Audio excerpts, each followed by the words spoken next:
Welcome back on the AM show. So what is this conversation about these 4-plush hotels and the stake of SSNIT being sold to Rock City, owned by the Agric Minister, Brian Echampong, Dr. Brian Echampong? We'll be getting into the nitty-gritty. We'll hear from the TUC, we'll hear from a lawyer, among others. Joining me in the studio, Sweetie Abochi is here as well. But let's also acknowledge the presence of Martin Kwebu. Good morning, Martin. Yes, good morning, Mr. Akaku. I hope you're well this morning. Yeah, I'm fantastic. All right. Hold. Despite the hard time. You were saying? I said I'm okay in spite of, the hard economic conditions, the hardship. It's really hard, eh? Hey. But we are braving it. Mr. Kwebu, you are feeling the pinch too, eh? Oh, I thought that was for some of us. So if you are feeling it too, then now wow. Yes, I owe in pounds, right? I owe. So every time the pound is going up, then I'm like, me sooner the gym. You can imagine my debt keeps ballooning. It's a shame. Mr. Kwebu, you've made me laugh this morning. I said, the gym, your intestines are in fire. You owe in pounds. Oh, yeah. Not the best time to owe in pounds, but interesting way to start. Do hold for me, Mr. Kwebu. Let me bring in Tweneboah Kodua. He is vice chairman of the TUC. He joins the conversation as well. Mr. Tweneboah Kodua, good morning. Good morning, brother. Thank you. How are you doing? I am well. I saw you before we came on sipping on, something. So I hope your morning is better than Mr. Kwebu's morning. Obviously, yes. Mine is better. Yours is better. Okay, so let's get into this vexed issue of SSNIT, its stake in some hotels, and 60% of that being ceded to Brian Echampong's Rock City. Some say, well, if they have the capacity, why not? These are some of the moves that would strengthen the institution and ensure that its investments give the returns that would help, to also ensure that contributors get the most out of their contributions. But others are also saying this is another form of state capture, among others. As the TUC, you've been speaking on this. What is your position on the matter? Let me first and foremost say that TUC is not against any Ghanaian who has a need to purchase any business. And for that matter, the Honorable Minister. The issue is that SSNIT, as it is, even though it's a state, it is not like the other government agencies, which is funded solely by the state. It is the employers and employee contribution that runs SSNIT. So SSNIT is very unique. And so whatever SSNIT seeks to do must be in the interest of the people who fund it, i.e. the employees and the employers. And so for that matter, all the investment that SSNIT has, and I keep saying that SSNIT investment, I think my last interview, I mentioned that SSNIT investment are not yielding the return and needed thorough investigation. I have read SSNIT's statement, and all it is not to portray is that SSNIT wants to raise capital. And SSNIT also wants to increase efficiency and stability, and also increase the shareholder value. But all this can be done in so many other ways. If you want to raise capital, why do you let off your shares when you can even use shares for members to buy shares with them?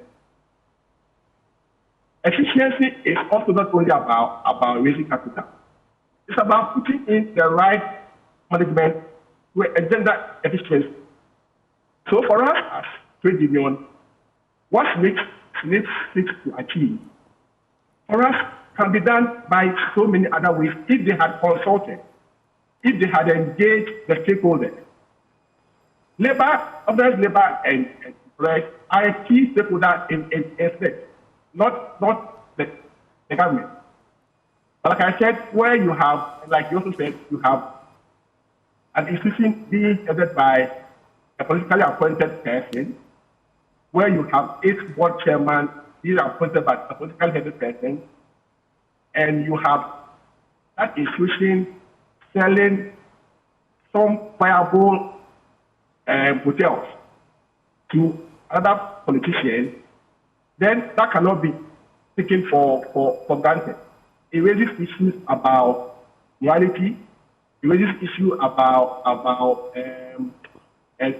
ethical standards, and these are not acceptable. So for us, these things doesn't come clear to us. This other ways that you're talking about that SSNIT could raise funds, if it is established, and that's a big if it's established that indeed SSNIT needed this to raise capital, would you have been open to, would you have liked it or leaned to the school of thought that they should have opened up the sale to ordinary citizens, the contributors to this trust fund? Is that part of the options that you think they should have explored? That would have been one of the best options. Come back to the shareholders and tell them what you want to do, and let's see what you want to do. But letting go your share to a political known figure breeds a lot of controversy, and that is not right at this point. But must know that, if they did, in fact, open it up to regular citizens and contributors, there are some political entities who are also contributors. Would you have a problem then? No, that would have meant that it's open for everyone who has the means to buy.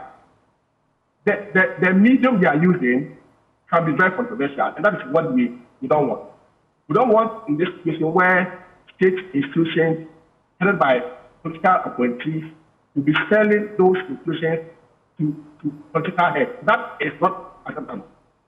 And I'm saying that SSNIT also should know that all that they are doing is towards enhancing the pension of the ordinary retired Ghanaian. So if that is your motive, as you clearly mentioned, to raise capital, why don't you look out for other options? So for us, this is not right at all. First, we sell this to a known political party, known person, regardless of that person's ability to buy or not. That is not the question. You are seeking to enhance capital.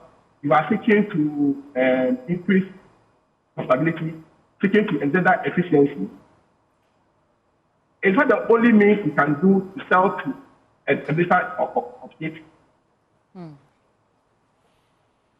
So let me just ask this. You mentioned ethical standards, and I am thinking same. I have just been wondering, for example, if this were some other part of the world, Japan, Norway, the UK, US, anywhere else in Western Europe or the United States and Canada. And I bring them up because these are the societies we seek to emulate when it comes to democracy.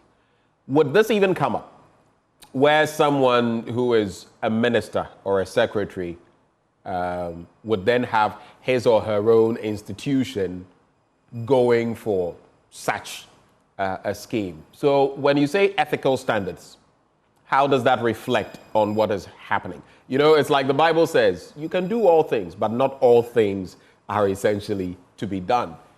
What do you think about that? Yes, that is absolutely right. And City can participate in any other private, but because of the ownership structure of that entity and the caliber of people involved, it cannot be ethically right and morally right that we all sit down and allow ministers of state to be acquiring state-owned entities or shares. So, like you said, elsewhere, this wouldn't be that right. But in this country, if we don't speak up, if we don't make the noise, we don't go on demonstration, things like this can pass And it becomes a very bad precedent for future to watch. And it is not right. Yes, Rock City can have the means, they can have what it takes to bring efficiency. But the question is it just right that you sit in cabinet, you sit on other high-level decision-making bodies in this country, and then you have your colleagues who you sit with also part of this whole business? It's not just right. Well, this never seen before industrial action that the TUC and other organizations are threatening should this sale not be halted. Do you think that this is what it would take to force the hands of SSNIT and its board of trustees to halt this sale? And what does it even look like? This never seen before industrial action. Indeed, Labour don't like always pleasant facts. But unfortunately, in this country, it is the only thing that government would listen to. It needs serious overhauling. ILO has asked SSNIT to develop a funding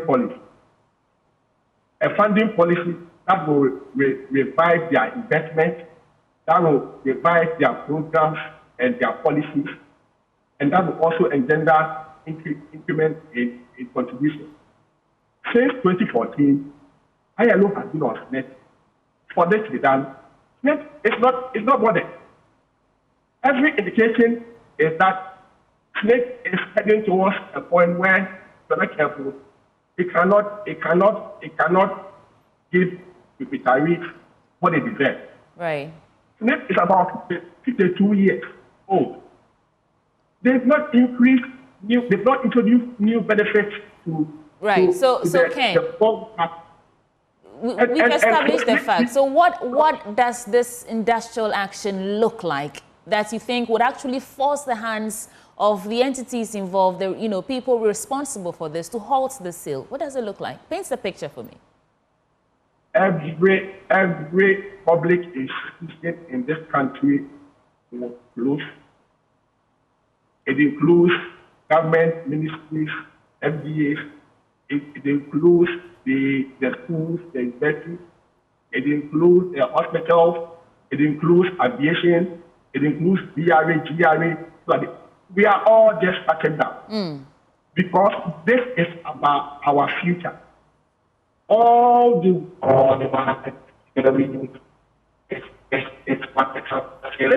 it's one game that can make you suffer and yet can't see uncertainty. All right. We cannot allow this to happen for our meager pensions, and we will strike than ever before in this country. All right, Ken Tweneboah Kodua, Vice Chairman of TUC, thank you for joining us. We have to let you go now, but let me bring in Martin Kpebu, who is a private legal practitioner. Martin, how does all of this sit with you, especially on the issue of conflict of interest? You're a lawyer. Share your thoughts with me. Yeah, so, sweetie, what happens is that, because we are in a very dense climate of corruption in Ghana, because this administration has been very corrupt, as soon as you see that government is selling something to a minister, then immediately your mind comes to the same point. This is also another corrupt deal. It's unfortunate, but it's because the government has allowed corruption to fester. So we can only think that it's corruption because it's all about their self-interest, from the president to the ministers, etc. Right? Yes, so that is the starting point. It cannot sit well with me because of the way corruption is gone up and up. And the figures support it. President Kufuor's performance, his best mark, 43. And that was the lowest mark in the JM's administration, right? And other things. This year was it not 41? I think it was 41, which is the highest, which is the lowest mark, because I think 43 was the highest, right? No, JM got 48 at a point. JM got 48. But what I said is that JM's lowest mark, which is 43, is President Kufuor. Okay, all right. Who's best. Is that correct? Yes, I think the point is made. Yeah.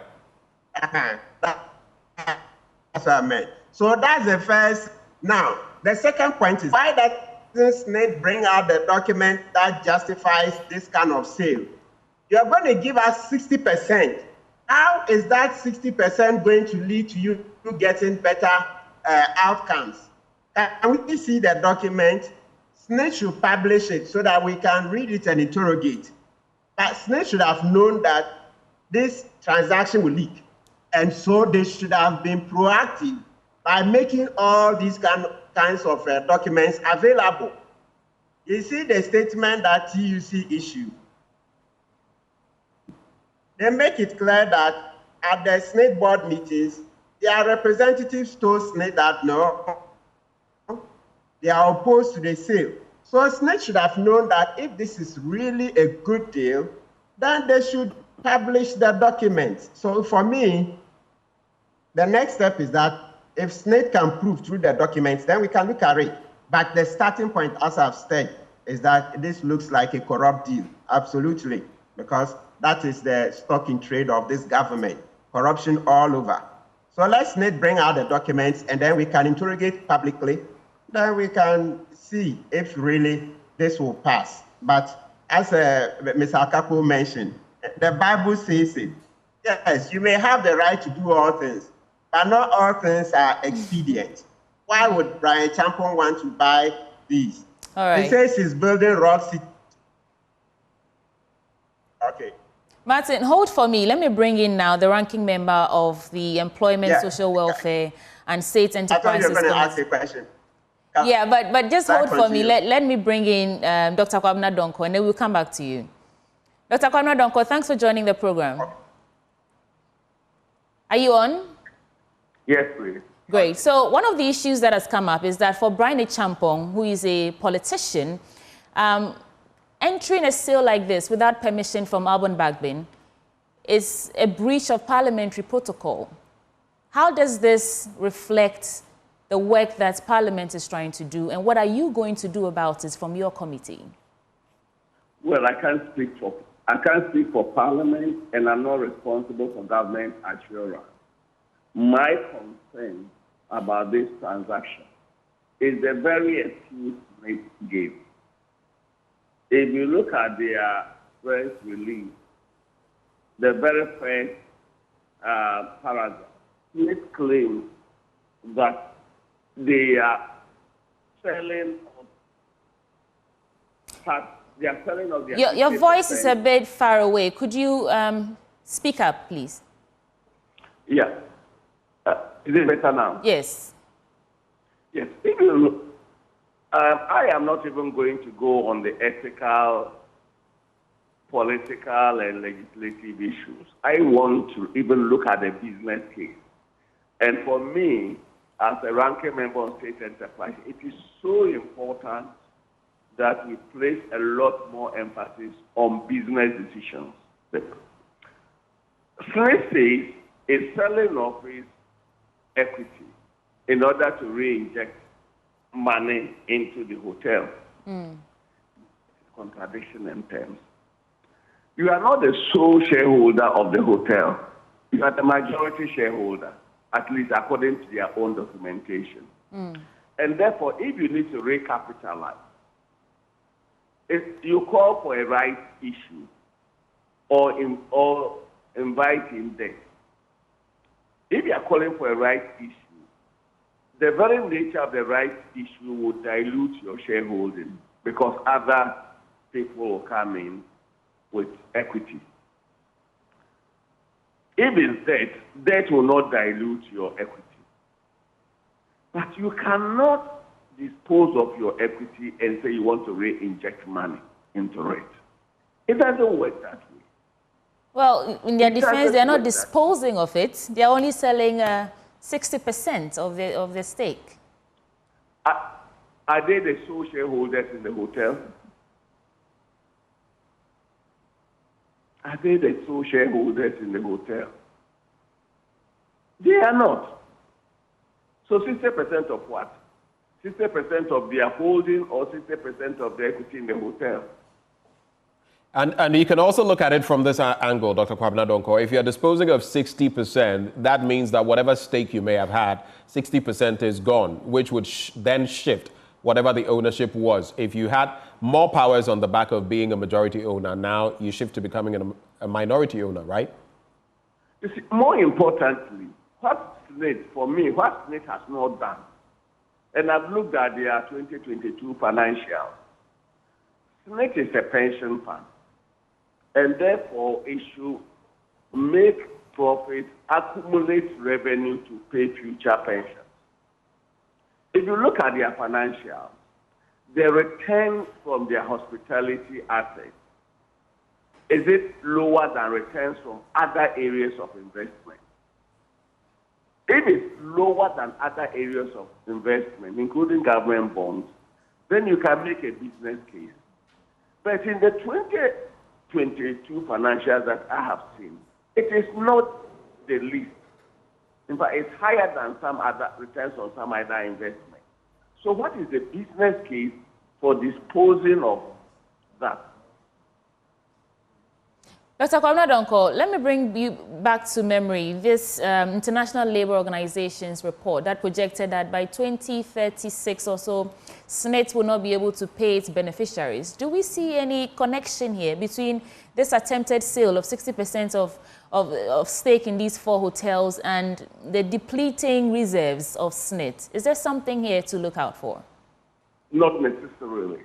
In fact, if you've looked at SSNIT's financials for the last 10 years, there has always been that SSNIT is required by law to have an international actuary look at the sustainability of their reports. So in all their financials in the last couple of years, that has always been highlighted. There is a challenge with return on investment with SSNIT, which is within the managerial competencies of SSNIT. That needs to be improved. SSNIT has to get a higher return on their investment. But there are also structural problems. Like what? Which, for example, SSNIT used to take all of our social security contributions. It's no longer that. That is one. Because it's now tied 2 and for some even tied 3. That is one. Then 2, the SSNIT, our contributions to SSNIT has its own issues in terms of payment. If SSNIT were a purely private fund, some people would be paid pensions lower than what they are being paid, especially those at the very bottom. So there is a structural problem. Then there is, of course, the aging of their assets and also the aging of their debts that we also have to look at. Okay. Again, there's a question, do we increase pension age to keep people in work? In some jurisdictions, like UK and all other places, they've had to increase pension age because people are living longer and contributions can no longer pay. But we have a peculiar situation of great unemployment, youth unemployment. And so if we say we are going to increase the pension age to 62, the repercussion for our very specific Ghanaian situation is that will be increasing youth unemployment. So there are policy issues. But of course, there are definitely managerial issues which borders on return on investment. Dr. Donkor, thank you for your thoughts on that. Let me also bring in Executive Director, Africa Center for Retirement Research, Abdallah Masood. He joins the conversation. Mr. Masood, a very good morning to you, sir. Thank you for having me. You would have to speak up, Mr. Masood. We can barely hear you. Can you hear me? Yes, better now. Yeah, that's okay. When you look at where we've got to, Sweetie, my colleague, was just making mention of the latest ILO report and the shape of SSNIT, basically.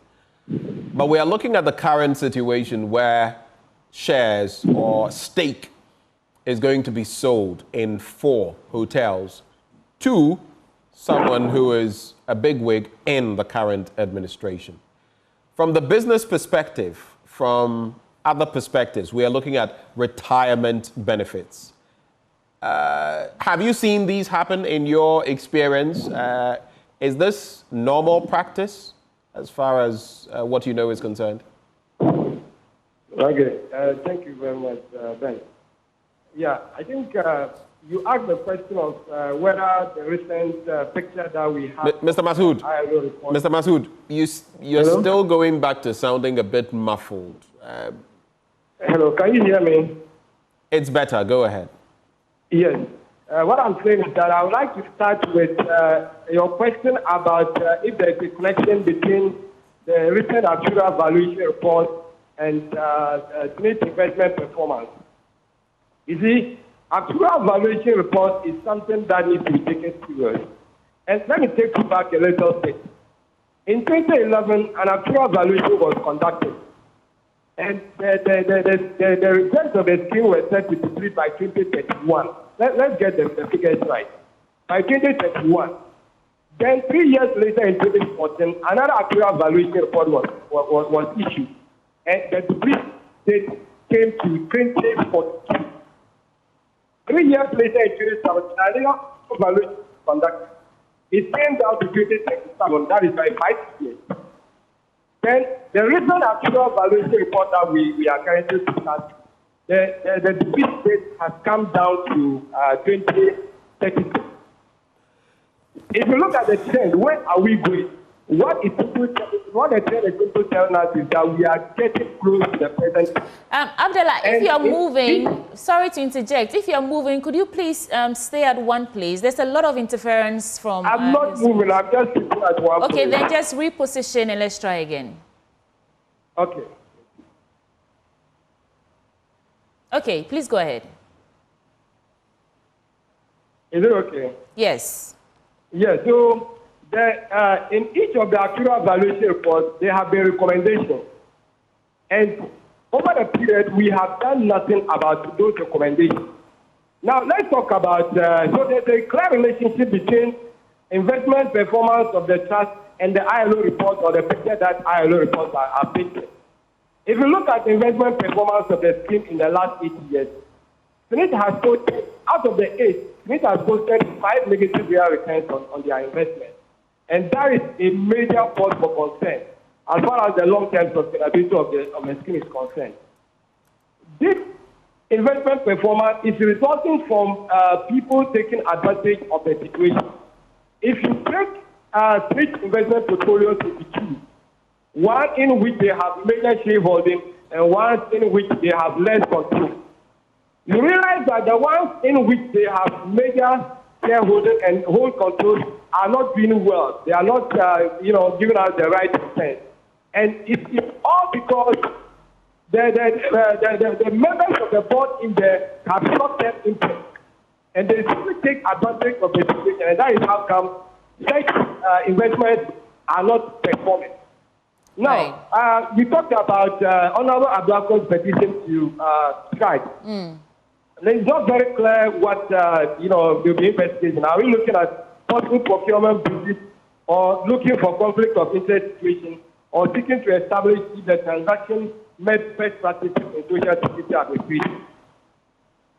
I want to deal with the last one, how the transaction or the action of the trust is actually feeding into improving the long-term sustainability or the efficiency of the social security system. But if you look at SSNIT response, out of the 13 bullet points, 11 of them have been dedicated to trying to take the picture that they haven't put in a procurement, they haven't evaluated any procurement procedure and all that. But in social security administration, Ben, these are not important. What is important has to do with how the transaction or the sale would translate into optimum returns in a safe way and contributing to the broader economic growth.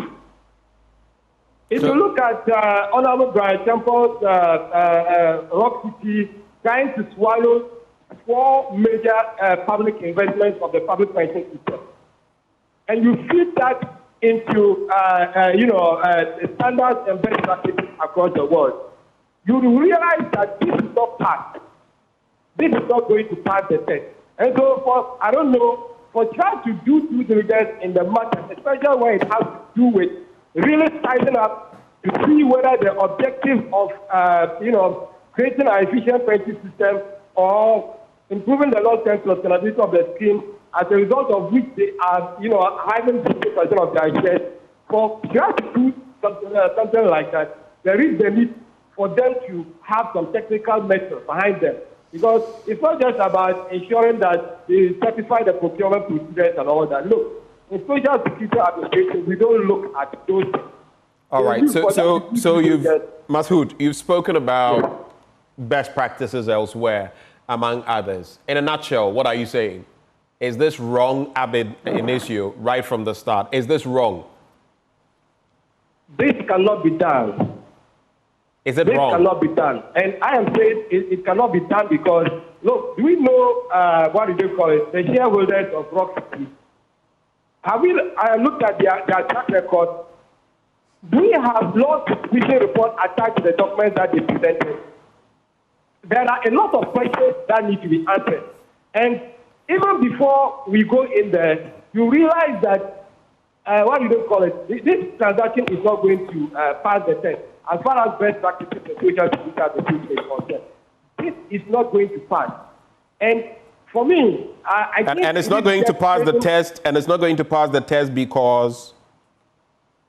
It's not going to pass the test because it's not going to give, what do they call it, optimal returns on the investment. It's not safe. It's not, contribute to the economic growth of the country. And I am very excited that TUC and other, labor unions are indicating that they are not going to pass this one. And of course, this is just creating a platform for us to have a serious stakeholder discussion on the governance and administration of the social security scheme in Ghana.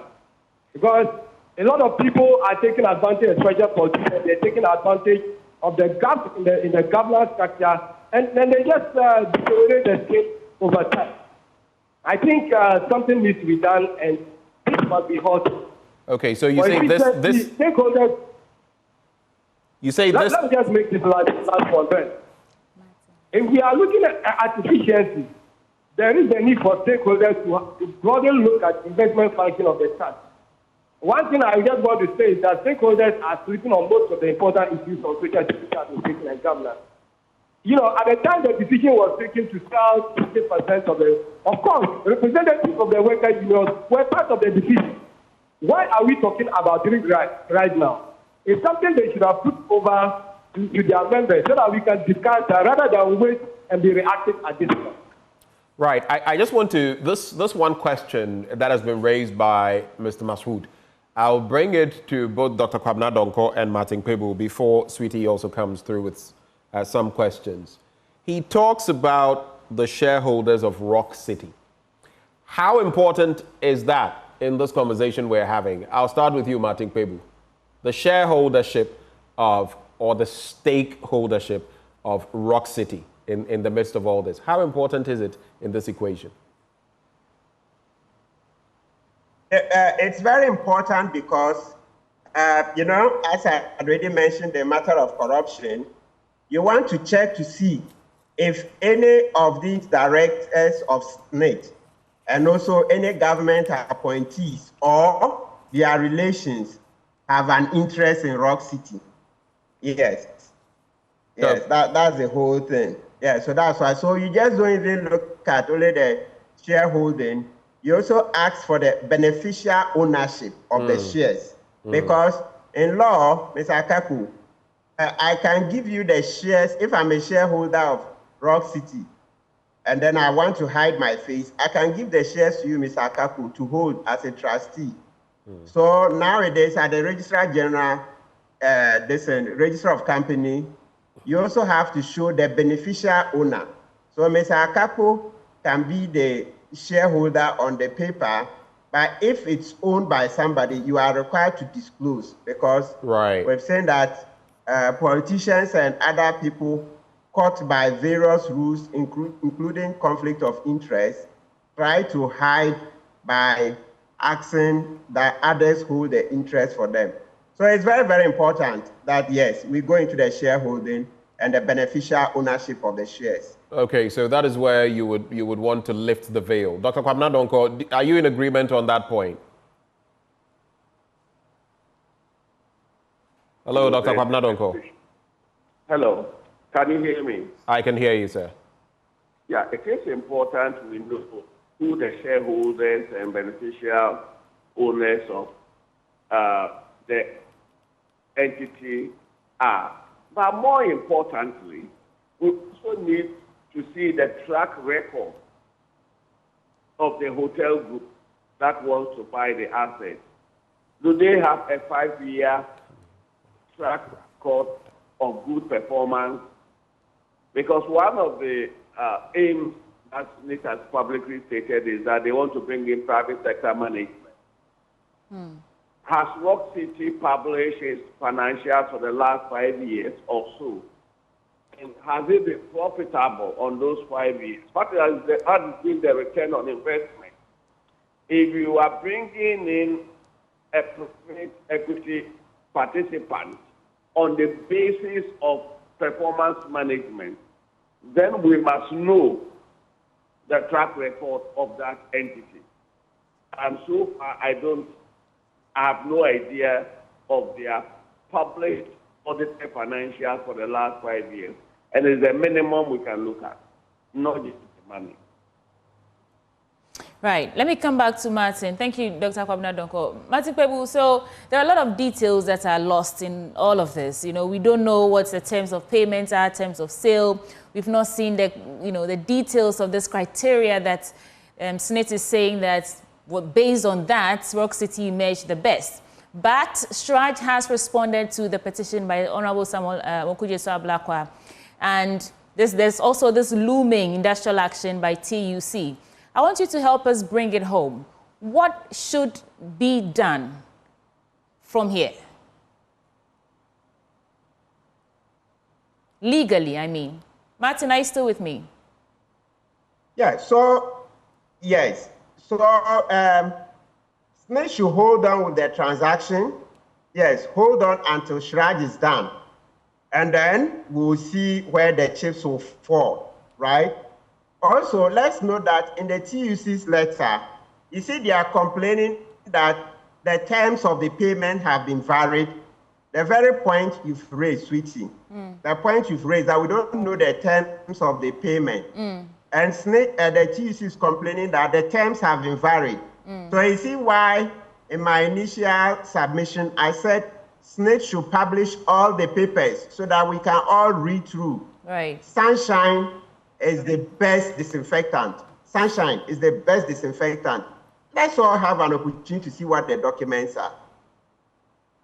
Well, thank you so much, Martin Pebu, private legal practitioner, for joining the conversation. We're also joined by Ken Tweneboah Kodua, who is Vice Chairman of TUC, and Abdullah Mashood, Executive Director, Africa Center for Retirement, and also the ranking member of the Employment, Social Welfare and State Enterprises Committee, Dr. Kwabena Donkor. Looks like we've wrapped up on this conversation, Benjamin. How do you feel about all of this? Give me a sense of your thoughts. A sense of my thoughts? I feel that, some things under normal circumstances shouldn't even happen. Those are my thoughts. I feel, let's look at it this way. Ubia Pesika, everybody wants money. There's nobody on planet Earth who rejects money. Even the hermit knows that at some point they will need something and they will need money. Sometimes you begin to ask yourself, how much is enough? And when we are in political office, do we realize that there are certain lines, maybe as a purely businessman, you would cross that as a politician, because you are politically exposed, you actually, ethically, shouldn't cross. There are things that I feel, you can have, like I said, all things are good, but not all things are expedient to do. So some things I would be able to do as a person, but then, because of the work I do, because of this and that, I am not going to do it, because while I am not barred from doing it, I wouldn't do it so it wouldn't create a certain impression. I believe if we all had that in mind, it would help. That's my simple take on The thing you said about Ubia Pisca, it's interesting because there's something I heard from Steve Harvey about how on this earth there's about 126 billion acres of land, right? And so if you're going to divide it by the number of people who inhabit the earth, each person is entitled to about 6 acres of land. But it appears when it comes to our political landscape, our leaders, the 6 acres is just not enough. And I find it very frustrating to sit here every morning and discuss what's going wrong. And we do all this work and we talk about it, we expose it. But when it gets to the point where they actually have to punish the culpable people, nothing is done. Where do you think this goes? No, it's because the very people who are supposed to act are the beneficiaries. Yes. They are themselves the beneficiaries of the system. Those But it are also just tells you signals, maybe I it's mean. time we took a second look at our democracy and democratic practice, because that is we often how- make this mistake. Oh, democracy, democracy. Democracy is how you apply it. It's in the context. Democracy in the UK is applied in a certain way. In the US, a certain way. In Norway, even China has a form of democracy. Yeah, they do. In a very different way. India does. Even Vietnam will tell you it has. So in our context, is our democratic practice living up to expectation? Is this what the people want? Is this what the 1992 Constitution foresaw or forethought when it thought of democracy? Those But are questions to be I'm reflected actually on. very happy that TUC is threatening to, embark on this never seen before industrial action. And I hope that to a large extent, it forces the hands of the key players in this brouhaha, this saga, to do right by us. But that's the end of the conversation. But there's still more to come on the AM show. We are not done. Stick with us. But before I go, let me tell you about the Royal Cozy Hills Hotel, Drapa, Dubai. I'm sure you've seen the rest. Now it's time to see the best. Take a break from work and take a break from the South. The Royal Cozy Hills Hotel, the Drapa, Dubai, is the best place to relax, rewind, and re-energize. It is away from the stress of the South. Now, this is what awaits you. One unforgettable safari experience. Amazing array of wildlife, including lions, hippopotamus, zebras, ostriches, among many others, using their spacious and well-secured game tour vehicles or quad bikes. 2, water sports, such as jet skiing, boats, and canoe rides, among others. And 3, various family games to keep you and your families excited all day long. And 4, great tourist attractions in the Upper West region, including the Mushroom Rock, the Slave Cave, and others. Now, escape from the South, escape to the North, escape to Royal Cozy Hills Hotel, the Drapa, Dubai, for an unforgettable safari experience. Call them on 050-169-4280 or 024-88-444-63 for reservations and further inquiries. Well, thank you for staying with us. We're going to be bringing you more of that action later. But then in our Joy News latest Hotline documentary, When the Mind Is Not, Emmanuel Jivenu explores the complex issues of mental health in Ghana, referencing bipolar disorder. We'll be bringing you that after the break.